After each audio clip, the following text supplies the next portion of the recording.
Dubai ভিসার শেষ update যেটা, বর্তমানে ভিজিট ভিসা তো সম্পূর্ণই বন্ধ। তাছাড়া দুবাইয়ের পার্টার ভিসাও, যারা দুবাইয়ের ইনসাইডে আছে তারা ভিসা করতে পারতেছে।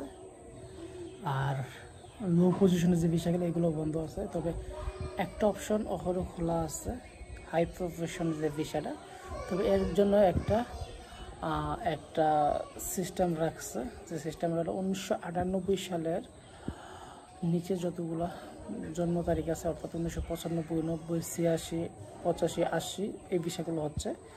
বাট 1998 সালের উপরে, অর্থাৎ 1998, 99, 2000, 2001, 2002, 2003 এই ভিসাগুলো 100% হচ্ছে না হাই প্রফেশনে। বিশেষ করে বর্তমানে আপনারা হয়তো জানেন, হাই প্রফেশনে ভিসা করতে গেলে আপনার সার্টিফিকেট শো করতে হয়। আর যারা ভিসা প্রসেসিং করে তার সার্টিফিকেট যে কোনোভাবে এগুলো সংগ্রহ করার পরে ভিসাগুলো তারা জেনারেট করার জন্য সার্টিফিকেট, যেটা বিএ পাসের সার্টিফিকেট, অনার্স কমপ্লিটের সার্টিফিকেট, তারা এটা শো করে। তো এই ক্ষেত্রে আপনাকে 1998 সালের উপরে কোনো মতেই বিএ পাস হয় না। তার জন্যে দুবাইয়ের ভিসা বর্তমানে 1995, 90 সালে ভিসা হচ্ছে, বহু ভিসা হচ্ছে।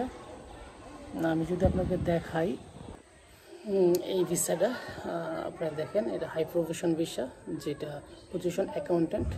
তো ওনার জন্ম তারিখ হইল 1978 সাল।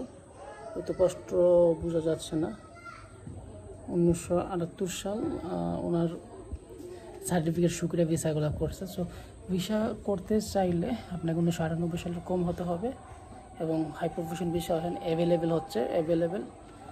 বাট 1998, 99, 2000, 2002 সাল, 2005 সাল যারা জন্ম তারিখ, অর্থাৎ 18 বছর উপরে, অর্থাৎ 18 থেকে 25 বছরের ভিতরে ভিসা হচ্ছে না এটাই। আর 25 বছর বা 26 বছরের উপরে, অর্থাৎ 30, 35, 38, 40 ভিসা হচ্ছে। অ্যাকাউন্টেন্ট, ম্যানেজার, এরকম ভিসাগুলো হচ্ছে।